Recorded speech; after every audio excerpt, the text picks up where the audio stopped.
Mbah Kimerto. Mbah Kimerto.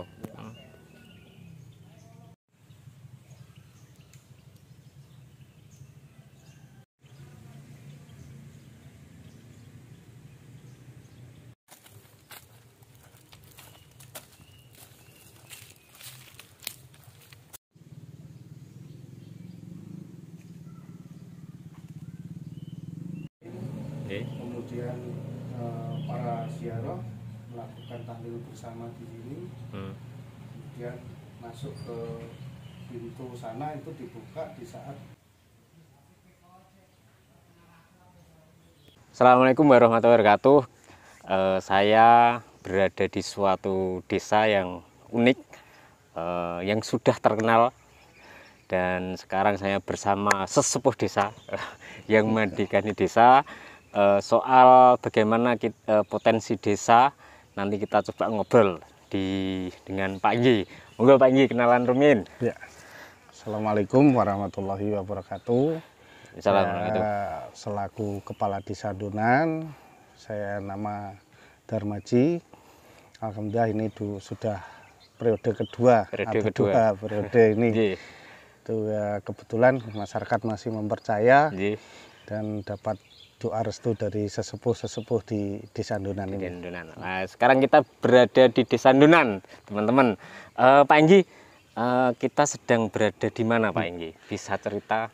Ya, saat ini kita berada di Punden Mbah Sinare Dunan. Kebetulan ini adalah belakang sini, ya, ini pendopo depan, kemudian ada pendopo tengah, lalu pendopo utama di paling belakang itu. Ya. Jadi ada 3 ruang ini. Jadi yang ruang pertama ini, yang depan ini buat para peziarah yang mungkin masih menunggu dan mungkin karena banyaknya tamu sehingga harus menunggu di depan untuk bergilir melakukan melakukan mungkin ada beberapa ritual kejawen dan ada nanti juga menurut agama Islam yang harus dilakukan seperti tahlilan di sana itu. Mbah Sinare. Ya, Mbah Sinare Dunan ini. Mbah Sinare Dunan. Makam ini sudah lama atau baru? Makam ini sudah sangat lama. Bahkan yang buyut saya menjadi kepala desa sudah 42 tahun. Itu sebelum menjadi kepala desa ini sudah ada di sini. Masih zaman beliaunya Pak Presiden Soeharto.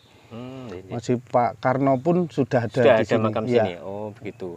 Dan pemirsa, di beberapa lokasi ini ada makam-makam tua, nggih?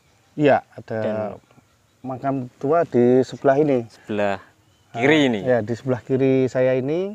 Karena di depan saya yang sebelah sana ini ada pagar pembatas. Ini adalah kerabat tokoh-tokoh Desa Dunan. Iya, tokoh-tokoh tertua. Itu ada di sebelah utara pagar. Kalau yang di sana adalah orang umum atau masyarakat umum. Ini termasuk tokoh perang dan pejabat desa yang sudah pernah menjabat, meninggal, pemakamannya di tempat khusus ini. Oh, berarti ada pahlawan juga di sini? Iya, termasuk beliaunya yang di situ, itu panglima perang beliaunya. Panglima perang zaman masih di Pajang. Oh, sejarah, guys. Jadi ada makam yang unik, terbuat dari kayu, Iya. Kayu yang ada ukirannya yang sudah tua itu. Pak Inggi, biasanya kalau para peziarah ramai itu bulan-bulan apa, Pak Inggi? Iya, ini terhitung setiap 40 hari atau selapan itu pas hari Jumat Pahing. Oh, Jumat Pahing. Nah, jadi peziarah itu biasanya Kamis malam Jumat sekitar jam 4 atau sehabis asar. Itu sudah berdatangan.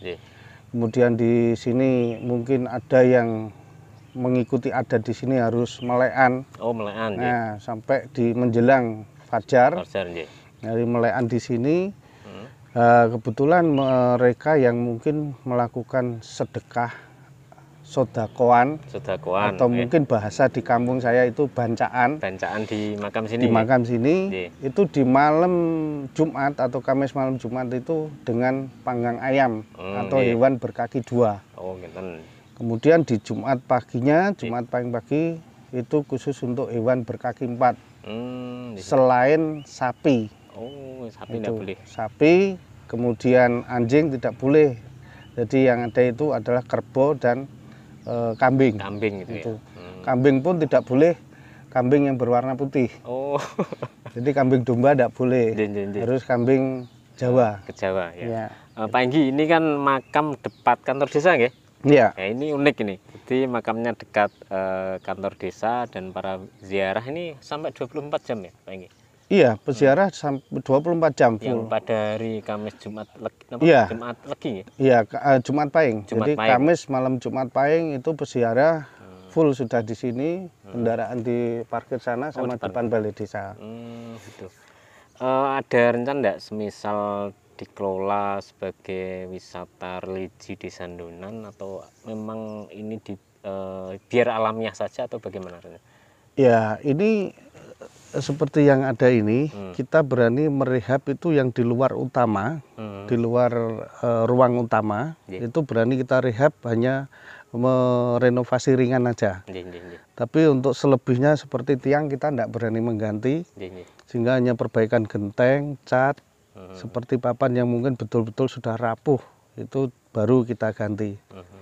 Namun untuk yang utama itu sangat-sangat tidak berani sama sekali, karena sesepuh pun sudah angkat tangan tidak bakal berani. Gitu. Mbah Sinare ini mungkin. Nah, ini nama Mbah Sinare ini sampai sekarang masih dirahasiakan. Iya. Nah, itu jadi, saya juga tidak berani tanya. Jadi mohon maaf mungkin untuk menceritakan tentang Mbah Sinare di sini, ini sudah adat dan sudah mendapatkan saran dari eyang-eyang buyut yang sudah meninggal untuk tidak menceritakan keberadaan yang sebenarnya, identitas yang sebenarnya. Itu anak cucunya tidak diperbolehkan. Kalau orang luar desa sini monggo mau bercerita apapun silahkan gitu. Jadi pemirsa, di sini itu ada makam tokoh zaman Pajang dan lain sebagainya. Tentunya ini makam yang sepuh gitu. Iya. Begitu. Kebetulan di sini ada beberapa sumur atau sendang. Di sini ada 7 sendang. Ya, 7 sendang. Yang di sebelah sana ada sekitar 3. Kemudian di utara itu yang rimbun itu ya? Ya. Itu diambil airnya oleh para peziarah untuk digunakan mengobati orang sakit. Bahkan ada beberapa yang mungkin karena yakinnya beliau sehingga di Surabaya itu sering bercerita untuk pengobatan orang sakit, dia menjadi orang tua di sana, selalu ngambil air dari sini. Jadi gitu. Pak Enggi, ini peziarahnya dari mana saja Pak Enggi? Selama saya menjabat kepala desa, kebetulan juru kunci dari makam ini adalah orang tua saya.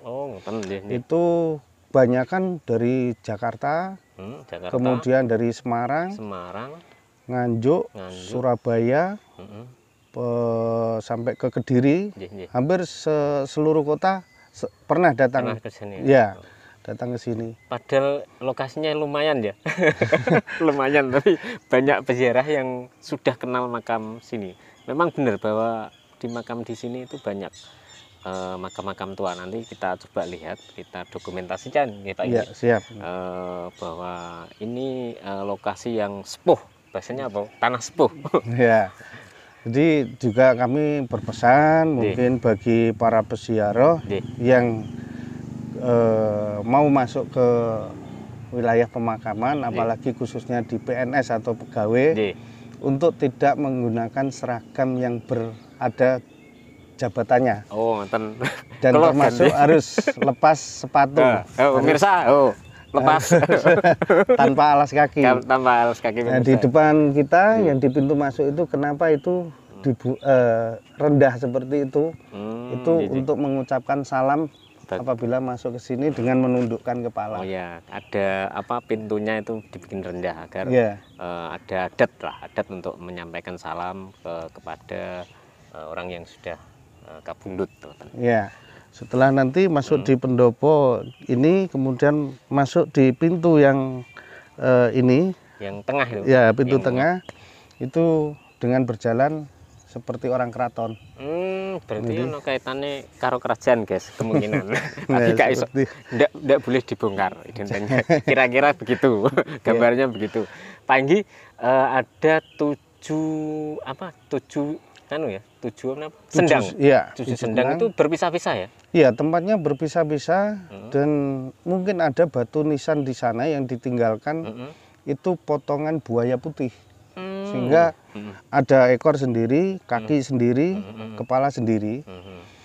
Dan sampai detik ini banyak juga yang masih mempercayai itu karena memang faktanya betul-betul ada. Apabila ketiga air dan ketujuh tanah tersebut disatukan, itu cukup luar biasa untuk membuat efeknya ya. Ya, efek yang sangat luar biasa dalam hitungan 3 hari. Kebanyakan seperti itu. Rahasia, guys. Ya, saya berpesan jangan karena kita mempunyai agama. Yang penting kita tetap berusaha apa menurut petunjuk Allah sudah. Untuk hal-hal tentang yang terlalu mistis untuk menyakiti orang, saya berpesan jangan. Jadi sebelum ke Pak Enggi, dolan ke rumah Pak Enggi, saya juga pernah bercerita dengan Pak Enggi. Tiba-tiba saya itu ketemu teman bahwa ada namanya Desa Donan. Itu adalah desa yang dimungkinkan tercatat dalam prasasti Adan-Adan, begitu nggak? Pertemuan pertama itu. Terus kedua ini saya coba untuk diskusi soal itu, soal sejarah terutama karena memang makam, namanya makam apa Pak Enggi? Ini makam Mbah Sinare. Mbah Sinare, makam Mbah Sinare itu di sekelilingnya memang ada makam-makam tua yang diindikasikan sebagai prajurit atau pahlawan zaman kerajaan. Ngoten nggih Pak Enggi? Kinten ngoten nggih. Pak Enggi, selain potensi wisata religi atau wisata spiritual di Desa Donan, potensi lainnya apa Pak Enggi yang di kalau di Desa Donan ini kebetulan memang 90% itu petani semua. Dan kebetulan di Desa Donan itu petani memiliki lahan itu cukup sempit, bahkan hampir tidak ada yang memiliki sendiri banyak. Sehingga menggunakan wilayah atau lahan hutan. Nah, ini bercocok tanam di saat musim terong itu cukup besar sehingga Donan itu dijuluki sebagai kampung terong. Kampung desa terong, penghasil terong ya. Iya, penghasil terong. Jadi satu hari itu minimal 8 truk itu di saat panen raya. Panen raya nih. Ya. Biasanya kirim kemana Pak Enggi? Ini dijemput sama pedagang dari Cirebon, kemudian Purwodadi, kemudian daerah perbatasan Jawa Tengah, Jawa Timur ini. Itu banyak yang mengambil ke sini langsung. Mereka di sini sudah punya agen sendiri-sendiri. Sampai saat ini pun masih ada, cuman tidak sebesar musim panen raya. Panen raya ya. Kalau hari-hari biasa paling 1 truk 2 truk. Ya, 1 truk 2 truk itu tiap hari masih ada. Nanamnya rata-rata di lahan hutan ya? Iya, di lahan hutan yang memang cukup subur sekali, sehingga terong pun dari pedagang luar itu mengincar ke sini itu karena luar biasa terong di Donan itu. Terong Donan, guys, pengen jajal silahkan ke Desa Donan. Warnanya yang ini kebetulan warna di sini semuanya pakai terong yang hijau. Terong hijau. Ya. Ini mencoba untuk terong ungu, beberapa petani itu merasa rugi karena penjualannya sulit. Itu harus dikirim ke luar Jawa, hingga terong hijau itu menjadi objek pilihan paling lebih menguntungkan. Itu penghasilan alhamdulillah warga kami dengan petani terong itu cukup luar biasa. Iso angger panen raya tuku sepeda motor. Iya, itu 1 kali penanaman terong itu bisa dalam usia 1 tahun. Iya, panen beberapa kali ya?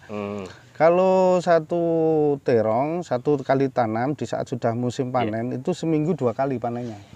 Itu 1 karung harga dulu pernah anjlok itu 10.000, harga 1 karung. Saat ini masih mencapai 75.000 per karung. Per karung.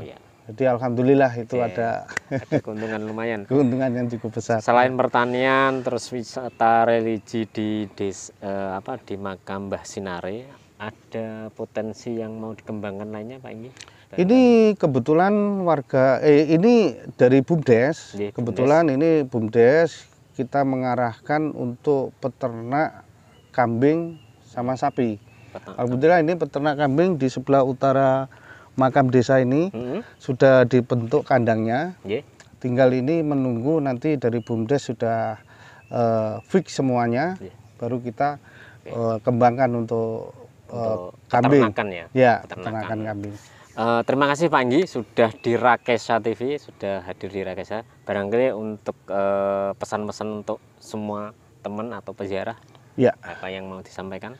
Ya, kami selaku kepala desa dan selaku wakil dari juru kunci, kami menyampaikan kepada peziarah, monggo yang mungkin mau berziarah ke sini dengan niat baik, dengan niat yang ikhlas, insya Allah Allah akan mengabulkan segala permintaan panjenengan dengan mungkin melakukan di sini ritual-ritual kejawen maupun dengan cara keagamaan Islam, dengan tahlil di sini yang setiap Kamis malam Jumat Pahing selalu diadakan secara aktif.